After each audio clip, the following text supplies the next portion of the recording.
The German sergeant laughed so hard, he nearly choked on a cigarette. Women. Flying combat missions. In biplanes made of wood and canvas. It was the most absurd thing he had heard since arriving on the Eastern Front. He passed the intelligence report to his men, and they laughed too. 3 months later, that sergeant would be found in a field hospital, unable to sleep, flinching at every sound, diagnosed with what the Wehrmacht Medical Corps was quietly calling Nachthexen syndrome. He never laughed again. October 1942. Stalingrad sector. Southern Front. The temperature had dropped below freezing, and Feldwebel Klaus Hoffmann was grateful for the relative quiet of the night. His unit, the 71st Infantry Division, had been fighting for every meter of the city for weeks. Men were dying by the hundreds. Sleep was a luxury measured in minutes. But tonight, finally, there was silence. No Soviet artillery. No screaming Katyusha rockets. Just the distant crackle of fires burning somewhere in the ruined city. Hoffmann allowed himself to close his eyes. At 0217 hours, he heard something strange. Not an engine. Something softer. A whisper of wind through fabric. A sound that didn't belong. He opened his eyes and looked up at the black sky. Nothing. Absolutely nothing. Then the world exploded. The first bomb landed 12 meters from his position. The second hit the ammunition stockpile his unit had been guarding. The third destroyed the field kitchen where 24 men had been sleeping. By the time Hoffmann's ears stopped ringing, the attackers were gone. No engine noise retreating into the distance. No anti-aircraft fire illuminating a target. Just silence, smoke, and screaming wounded. This was the introduction of the 588th Night Bomber Regiment to the Stalingrad front. Within 6 months, they would become the most psychologically devastating unit in the Soviet Air Force. Within a year, German soldiers would speak their nickname in whispers, afraid that saying it aloud might summon them. Nachthexen, the Night Witches, and the mathematics of their achievement would force military historians to reconsider everything they thought they knew about aerial warfare. 24,000 combat sorties, 23,000 tons of bombs, 32 women killed in action, 23 heroes of the Soviet Union. A psychological impact so severe that German commanders would divert night fighter squadrons, searchlight batteries, and anti-aircraft regiments specifically to counter wooden biplanes that carried no defensive weapons. This is a story of how the most primitive aircraft in World War II became the most feared. The catastrophe that created the Night Witches began at 0315 hours on June 22nd, 1941. 3 million German soldiers, 19 panzer divisions, and 2,700 aircraft crossed the Soviet border in the largest military invasion in human history. Operation Barbarossa was designed to destroy the Soviet Union in 8 weeks. It would ultimately fail, but not before inflicting damage that defied comprehension. The Soviet Air Force ceased to exist as an effective fighting force within the first 72 hours. German pilots, veterans of campaigns over Poland, France, and Britain, found themselves engaging an enemy that seemed to be committing suicide. Soviet aircraft were parked wingtip to wingtip on forward airfields, making perfect targets. Pilots who managed to take off flew directly into German guns without tactical coordination. The Luftwaffe claimed 1,811 Soviet aircraft destroyed on the first day alone. By the end of the first week, that number had risen to over 4,000. The ground war was equally catastrophic. German panzers advanced 50 kilometers per day against offenses that seemed to evaporate on contact. Entire Soviet armies were encircled and destroyed. Kiev fell in September, yielding 665,000 prisoners in a single operation. Leningrad was surrounded and would remain besieged for 872 days. By October, German forces were within sight of Moscow, and foreign observers were predicting Soviet collapse within weeks. In this environment of total military catastrophe, the Soviet leadership made decisions that would have been unthinkable in any other circumstances. Every resource would be mobilized. Every citizen would fight. And for the first time in modern military history, women would be permitted to fly combat missions. The architect of this revolution was Marina Mikhailovna Raskova, and understanding her is essential to understanding what the Night Witches would become. Born in 1912, Raskova had become famous throughout the Soviet Union in 1938 when she navigated a record-breaking flight from Moscow to the Far East. The journey covered 6,450 kilometers, and when the aircraft ran low on fuel over the Siberian wilderness, Raskova bailed out rather than add her weight to the struggling plane. She survived 10 days alone in the taiga, walking through forests and swamps until rescue teams found her. The Soviet government awarded her the Hero of the Soviet Union, the nation's highest honor. She became a celebrity, her face appearing on posters and stamps, her story taught in schools. When the Germans invaded, Raskova was flooded with letters from women across the Soviet Union begging for the chance to fight. Many were already trained pilots, products of the Oso Civil Aviation Program that had taught over 100,000 Soviet citizens to fly during the 1930s. Others were navigators, mechanics, engineers, students willing to learn anything if it meant defending their homeland. The letters numbered in the thousands, and Raskova collected them all. In September 1941, with German forces approaching Moscow, Raskova requested a meeting with Joseph Stalin himself. She brought the letters. She brought statistics on trained female pilots.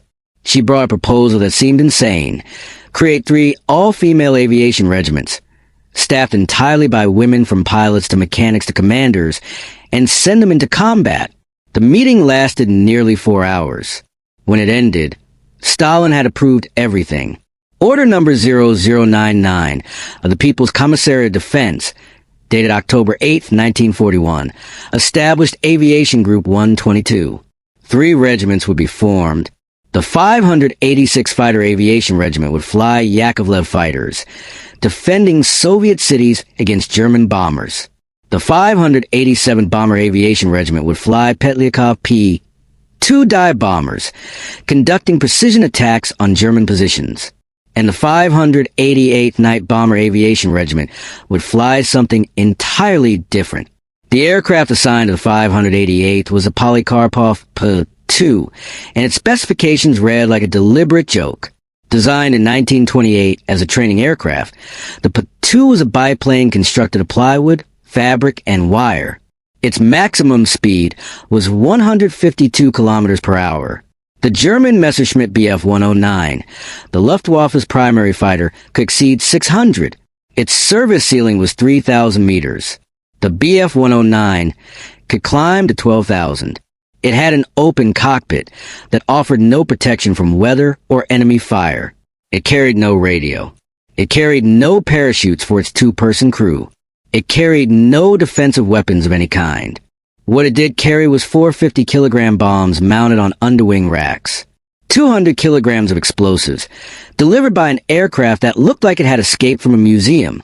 German pilots who encountered P-2s in daylight described them as target practice, so slow that modern fighters had difficulty engaging them without stalling. But the night witches would never fly in daylight. They would own the darkness, and in darkness, every disadvantage became an advantage. The women who answered Raskova's call gathered at Engels Airfield on the Volga River in October 1941. They came from every corner of the Soviet Union, speaking different languages, from different backgrounds, united only by their determination to fight. Many were teenagers, 17 and 18 years old. The oldest were in their mid-20s. They arrived to find a training program that would have broken most male pilots. Yevdokia Brzezinskaya was appointed commander of the 588th Regiment. At 28, she was ancient by the standards of her pilots. She had been flying since 1931 and had accumulated over 4,000 hours of flight time, more than most Luftwaffe aces would achieve in their entire careers. Her leadership philosophy was simple. She would never order her pilots to do anything she wouldn't do herself. Throughout the war, she flew combat missions alongside her subordinates, leading from the front in an aircraft that offered no protection to anyone, regardless of rank. The training regime compressed years of instruction into months. The women had to master navigation by stars alone, since they would fly at night without instruments or radio aids. They had to learn formation flying in total darkness, maintaining position on aircraft they could barely see. They had to develop bombing techniques that allowed accuracy from altitudes so low that a slight miscalculation meant flying into the ground. and they had to accept that their aircraft offered no second chances. The P-2's most dangerous characteristic was its flammability. The fabric covering, treated with aircraft dope to make it taut and weather-resistant, burned with terrifying speed when hit by incendiary ammunition. A single tracer round could turn the entire aircraft into a fireball within seconds. Without parachutes, which were initially denied to the regiment to save weight, there was no escape from a burning P-2. The women learned to accept this. Every time they took off, they knew that a single lucky shot could mean death by fire. Nadezhda Popova, who would become one of the regiment's most decorated pilots, described her first reaction to P-2 in post-war interviews.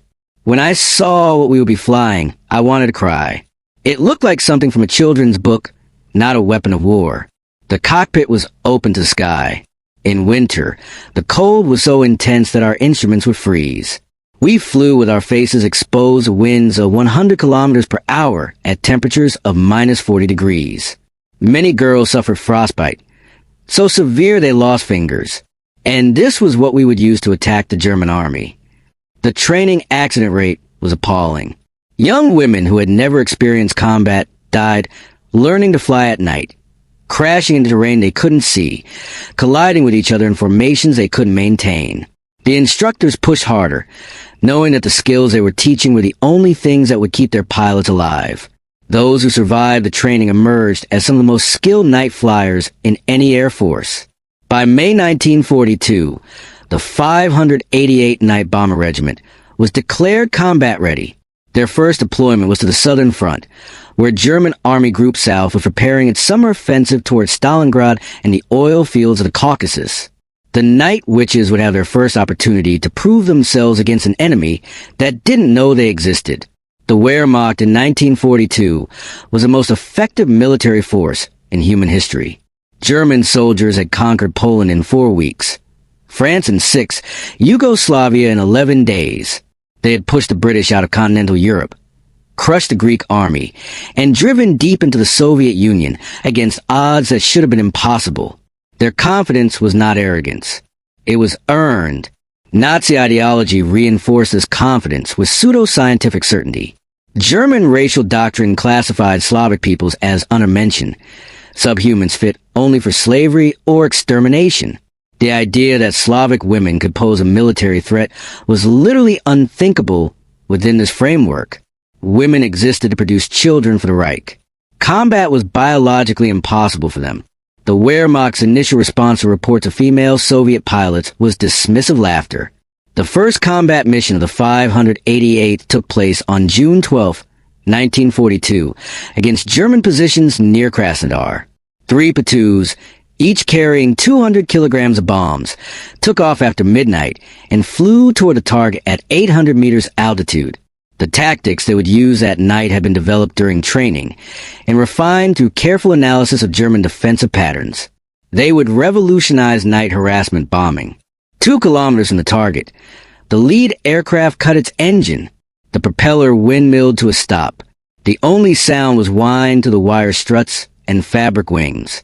To observers on the ground, the aircraft became essentially invisible, a dark shape gliding silently through a dark sky. The pilot, Yevdokia Brzezinski herself, counted seconds, calculating glide distance, adjusting for wind, watching the darkness below for any sign of the target. At 400 meters altitude, directly over the German encampment, she released her bombs. The explosions illuminated the camp for a brief moment. Tents burning, vehicles destroyed, men running in confusion. Before the anti-aircraft guns could identify the source of the attack, before searchlights could sweep the sky, Brzezinski's engine roared back to life, and she was climbing away into the darkness. Behind her, the second P-2 was beginning its glide approach. The Germans fired blindly into the sky. Searchlights swept empty air. By the time the defenders had organized a response, the second bomb load had fallen, and the third aircraft was beginning its approach. The entire attack lasted less than 15 minutes. The 3 P-2s returned to base without a scratch.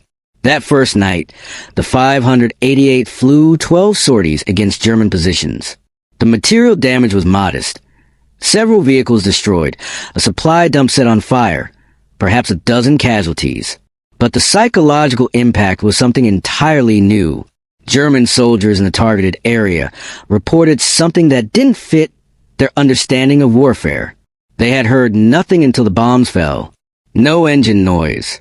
No warning. Just silent death from a black sky. The reports were dismissed by higher command. Aircraft made noise. That was a fundamental fact of aviation. The soldiers must have been sleeping or distracted, or simply too frightened to notice the approaching engines.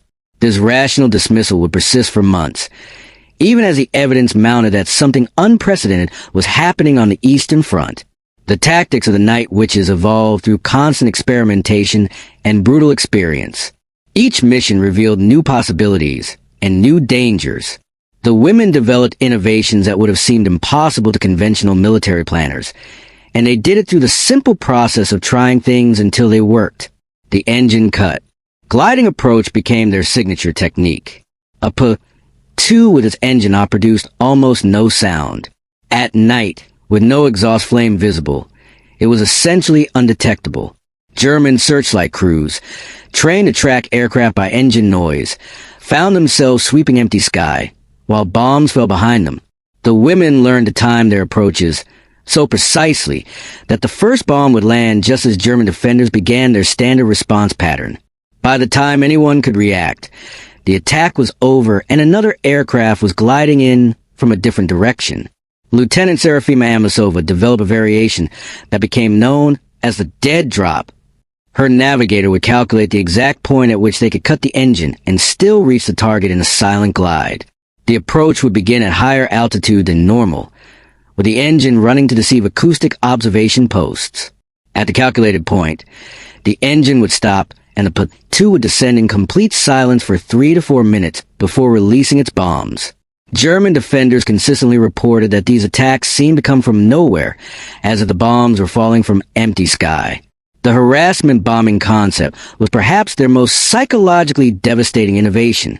Instead of conducting a single raid and returning to base, the night witches would attack the same target repeatedly throughout the night. German positions would be bombed at 2,200 hours, then again at 2315, then 0030, then 0145, continuing until dawn. Each individual raid was small, perhaps 3 or 4 aircraft dropping a total of 600 to 800 kilograms of bombs. The material damage from any single attack was limited. The cumulative psychological effect was shattering. A German soldier on the Eastern Front in 1942 was already under immense physical and psychological strain. The campaign that was supposed to last 8 weeks had dragged on for over a year. Casualties were mounting. The Russian winter had killed thousands. Food was scarce. Ammunition was rationed, and the enemy seemed to have unlimited reserves of men and material. Sleep was the only escape from this nightmare, and the night witches specifically targeted that sleep. Hauptmann Gerhard Richter, whose company was subjected to night witch harassment for 18 consecutive nights in August 1942, provided testimony during post-war debriefing that captured the psychological impact. The first night, we thought it was a nuisance. A few small bombs, minimal damage, nothing to worry about. By the 5th night, men were starting to crack. They couldn't sleep. Every sound made them jump. The medics were distributing sedatives. But nothing helped. By the 10th night, I had 3 men who couldn't hold their rifles steady. By the 15th night, I was requesting transfer from my entire company. Command thought I was a coward. They didn't understand. It wasn't the bombs. It was the waiting for the bombs. Every night, all night, knowing they would come but never knowing when. The name Nachthexen emerged from the Wehrmacht's frontline units sometime in the autumn of 1942. Its exact origin is disputed, but its meaning is clear. Hexe means witches in German, and the term carries specific cultural weight. Witches are supernatural. Witches operate outside normal reality. Witches cannot be fought with conventional weapons. By naming these women witches, German soldiers were admitting that they faced something beyond their experience, something that didn't follow the rules of warfare as they understood them. The name spread rapidly through German units on the Eastern Front. It appeared in letters home, in unit diaries, in official reports that should have used more professional terminology. Soldiers who had conquered France wrote home about night-flying witches they couldn't stop. Veterans who had never retreated described lying awake in terror, waiting for the sound of wind through fabric. The psychological warfare was working, and the night witches hadn't fired a single shot. The German response to the night witches progressed through distinct phases: denial, improvisation, escalation, and eventual acceptance of limited countermeasures. Each phase revealed the fundamental challenge of two posed conventional air defense doctrine. The denial phase lasted through the summer and fall of 1942. Reports of silent aircraft, female pilots, and psychological breakdown were dismissed as frontline hysteria. Soviet propaganda regularly made outlandish claims about women soldiers. German intelligence assumed this was more the same. The few prisoners who mentioned the night witches were considered unreliable sources.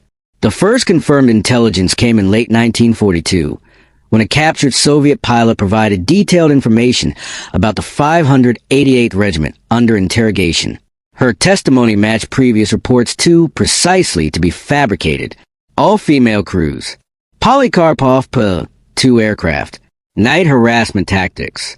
The intelligence summary was classified and forwarded to Luftwaffe Command, where it created something approaching panic.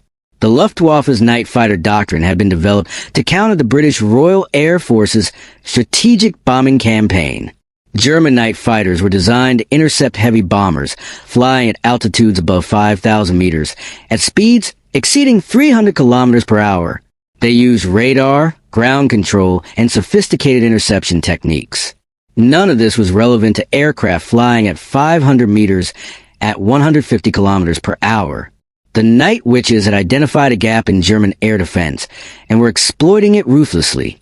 The improvisation phase began in early 1943. Luftwaffe Command assigned night fighter units to specifically hunt the P-2 regiments. Searchlight batteries were reinforced on critical positions. Acoustic detection posts were established to provide early warning. German pilots developed new tactics for engaging slow targets at low altitude. The results were mixed at best. Night fighters faced an almost impossible tactical problem. The Messerschmitt Bf-110, Germany's primary night fighter, had a minimum flying speed of approximately 200 kilometers per hour. Below that, it would stall and crash. The P-2's maximum speed was 152 kilometers per hour. German pilots who attempted to slow down enough to engage found themselves in danger of losing control. At least 3 experienced night fighter pilots crashed while attempting to intercept night witches. Lieutenant Joseph Kosiak, credited with 33 night victories, described a single encounter with P-2 in post-war interviews. I was vectored onto a slow-moving contact near Kursk. When I found it, I couldn't believe what I was seeing. A biplane, canvas wings, open cockpit. It looked like something from the previous war. I made my standard approach, coming in from behind at 250 kilometers per hour. At the last moment, the pilot simply cut her engine and dropped below my line of fire. I overshot before I could shoot. When I turned to re-engage, she had vanished. No engine noise for me to follow. I searched for her 20 minutes and never found her again. The target she was attacking exploded while I was still looking. She had completed her mission while I was hunting empty sky. The searchlight problem proved equally vexing. A P-2 caught in a searchlight beam was effectively doomed. The pilot would be blinded, unable to navigate, and the slow aircraft presented an easy target. But catching a P-2 required hearing at first, and the engine-cut gliding approach made that nearly impossible. German searchlight crews resorted to random sweeping patterns, hoping to catch an aircraft by chance. This exhausted the crews while rarely achieving results. By mid-1943, German defensive measures had become elaborate and expensive. Major formations on the Eastern Front deployed multiple searchlight batteries with interlocking coverage arcs. Anti-aircraft guns were pre-sighted on likely approach vectors. Dedicated listening posts operated throughout the night. The resources devoted to defending against obsolete biplanes would have been laughable if the tactical situation weren't so serious. The Battle of Kursk in July 1943 demonstrated the night witches at peak operational efficiency. The largest tank battle in history was preceded by weeks of preparation on both sides, and the night witches played a crucial role in degrading German combat effectiveness before the first shot was fired. Beginning on June 28, 1943, the 588th Regiment conducted intensive operations against German assembly areas, ammunition dumps, and headquarters units in the Kursk salient. Flying from forward airfields that were themselves under threat of German attack, the women averaged 8 sorties per crew per night. The pace was brutal, but the results were significant. German units scheduled to participate in Operation Citadel reported increasing problems with fatigue and morale as the harassment campaign continued. Staff officers couldn't establish headquarters without attracting night witch attention within 48 hours. Ammunition that was supposed to be stockpiled for the offensive was being consumed in anti-aircraft fire. Soldiers who should have been resting were standing guard against attacks that might come at any moment. General Major Friedrich von Mellenthin, Chief of Staff of the 48th Panzer Corps, wrote in his memoirs about the night witch harassment before Kursk. The Russian night bombing, carried out by women pilots in obsolete aircraft, was more damaging to our preparations than we anticipated. Material losses were limited, but the effect on our soldiers' rest was severe. Men who had been awake for 3 or 4 consecutive nights do not fight well. By the time the battle began, some of my units were already exhausted. The individual stories of night witch pilots reveal both extraordinary courage and the terrible human cost of their missions.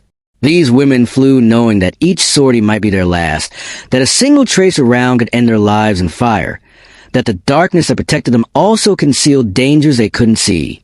Yevgenia Zygilenko flew 968 combat sorties, more than almost any pilot in the regiment.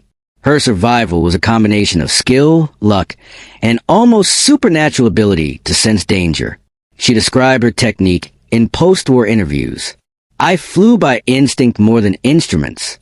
The P-2 was so primitive that the instruments were almost useless anyway.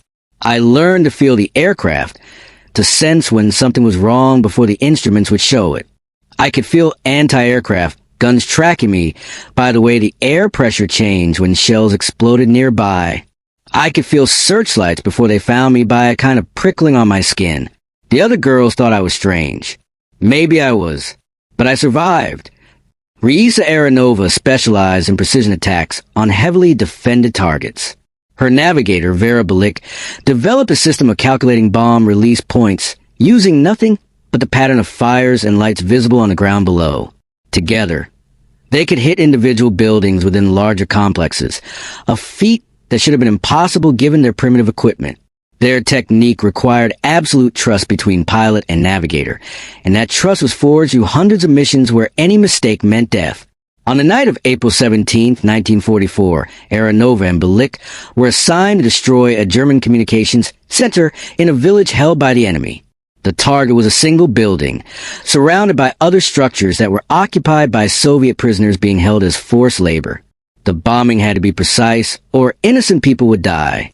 Aronova made 4 approaches, aborting each time when Balik determined the alignment wasn't perfect. On the 5th approach, everything came together. The bombs fell directly on the communication center, destroying it completely. The surrounding buildings were untouched. It was a demonstration of skill that modern precision-guided weapons would struggle to match. The most decorated member of the regiment was not a pilot, but a navigator.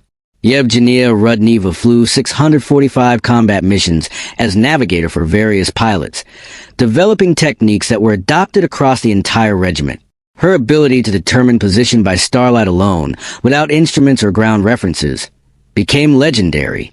She could calculate wind drift by observing the angle of smoke columns, estimate altitude by the apparent size of ground features, and determine the exact moment to release bombs for maximum accuracy.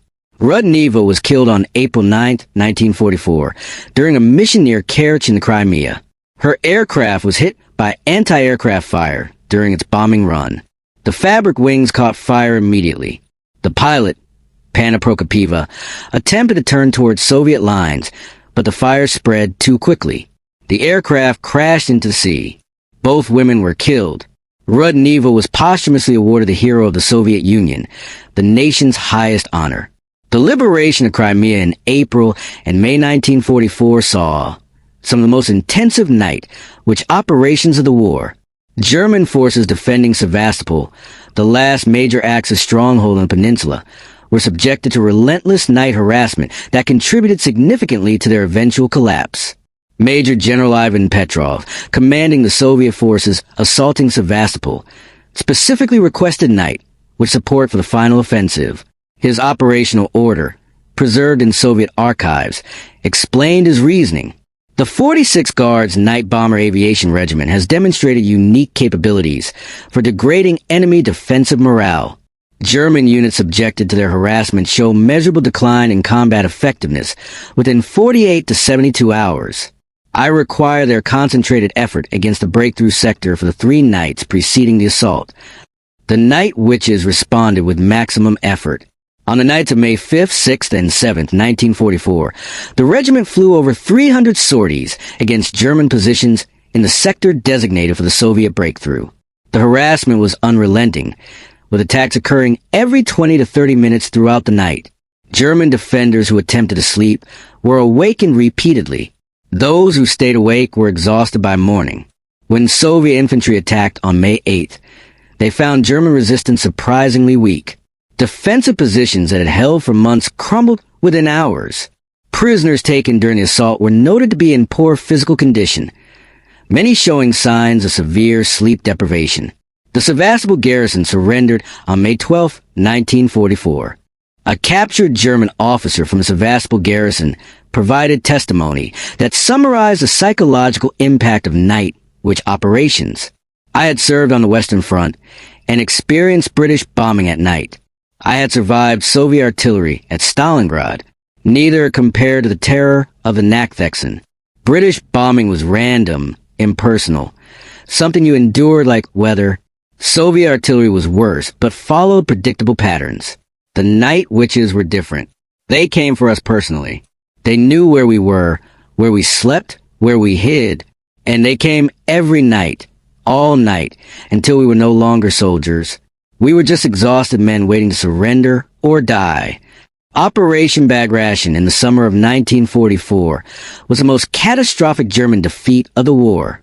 In 2 months, German Army Group Center was effectively destroyed, losing over 350,000 men killed, wounded, or captured. The Night Witches contributed to this disaster by targeting command and control systems that German forces desperately needed to organize their retreat. The regiment's intelligence section had identified a pattern in German defensive operations. When a sector was threatened, the first German response was always to establish communications and coordinate reinforcements. If that coordination could be disrupted, German units would fight as isolated fragments rather than as a cohesive force. The Night Witches became specialists in destroying that coordination. Lieutenant Colonel Heinrich von Einsiedel, a German staff officer captured during the retreat from Minsk, described the impact on his headquarters unit. We moved our command post 7 times in 3 weeks. Each time, within 48 hours, the night bombing would begin. We never understood how they found us so quickly.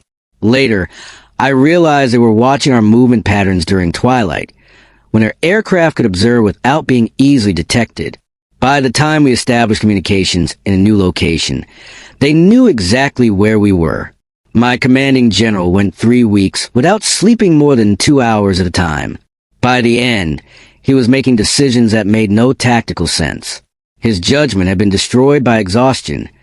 The technology available to the Night Witches remained primitive throughout the war, but their effectiveness continued to increase as they refined their tactics and techniques.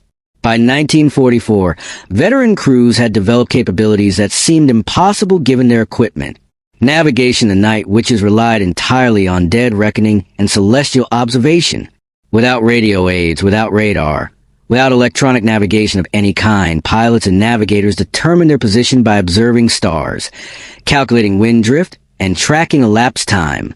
The accuracy they achieved was remarkable. Crews routinely found targets in complete darkness, released bombs on positions they could barely see, and returned to bases that were blacked out to avoid German attack.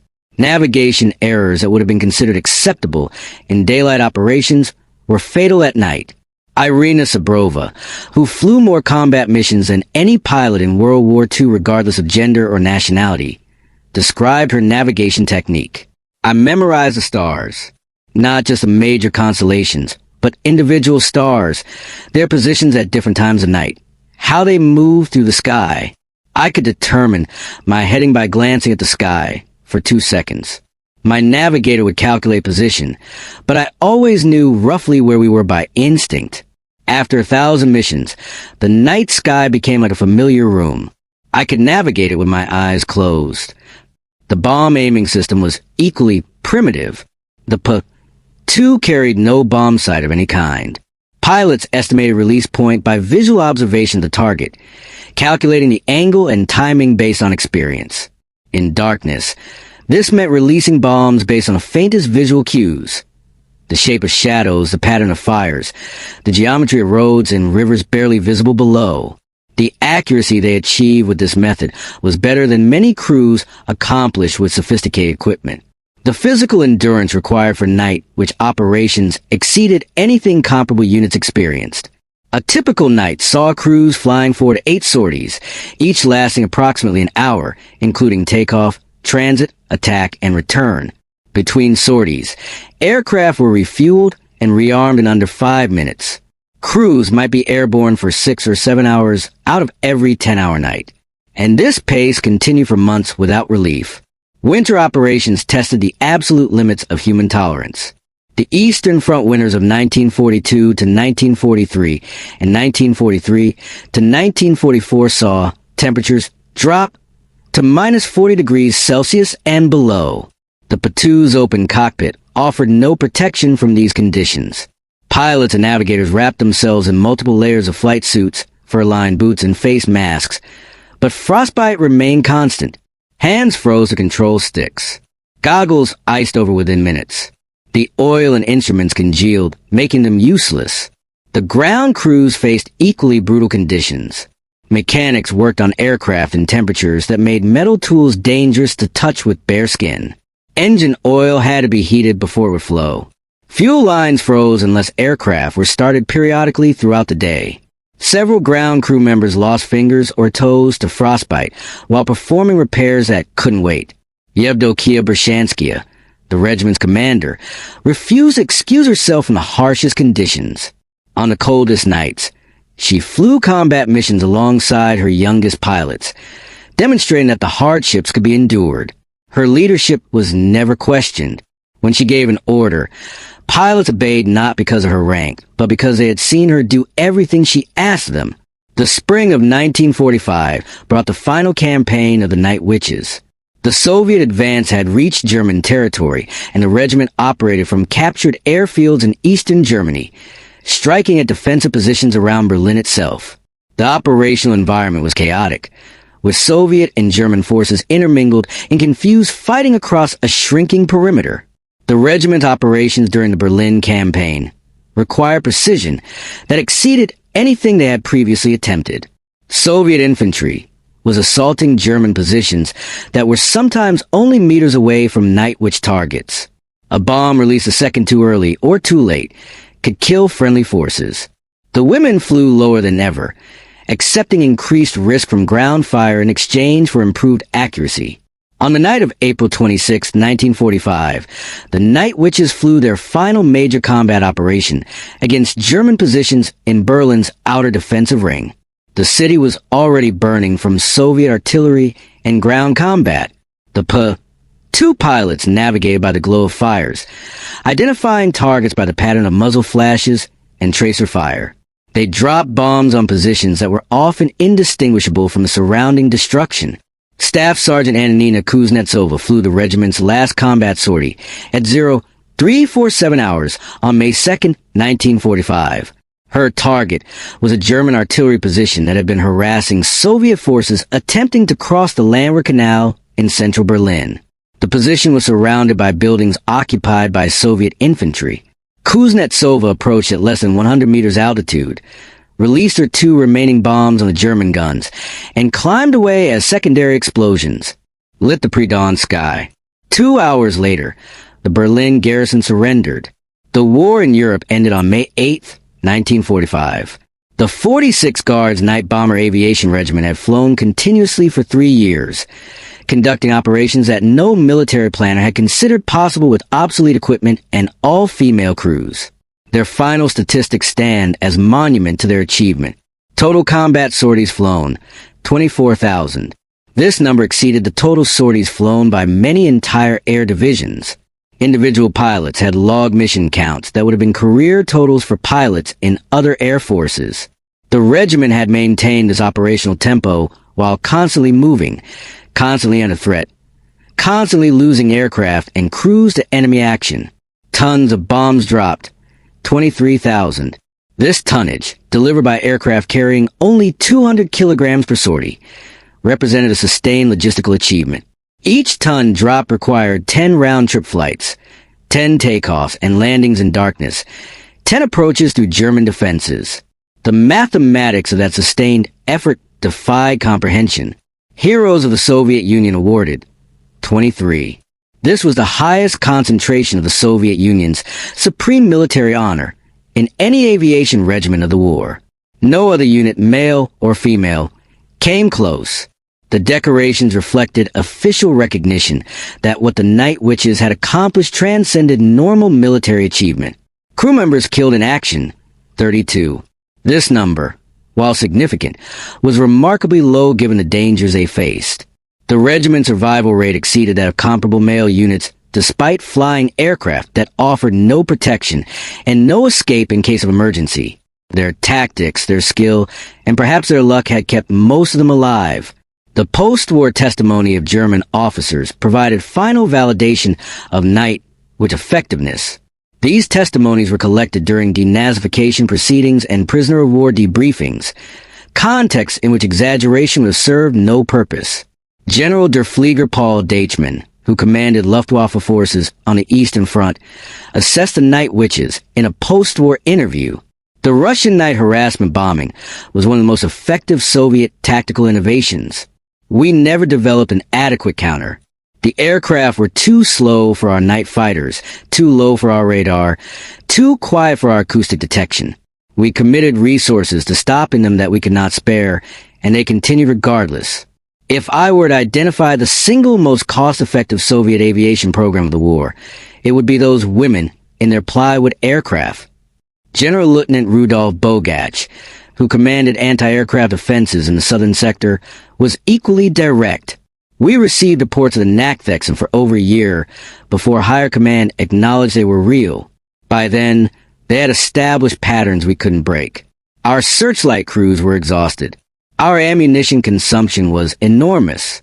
Our troops in targeted sectors were combat ineffective within a week, and we never found an answer.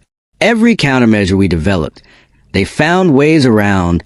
They were the most adaptable enemy I faced in 4 years of war. The Night Witches received no welcome home parades.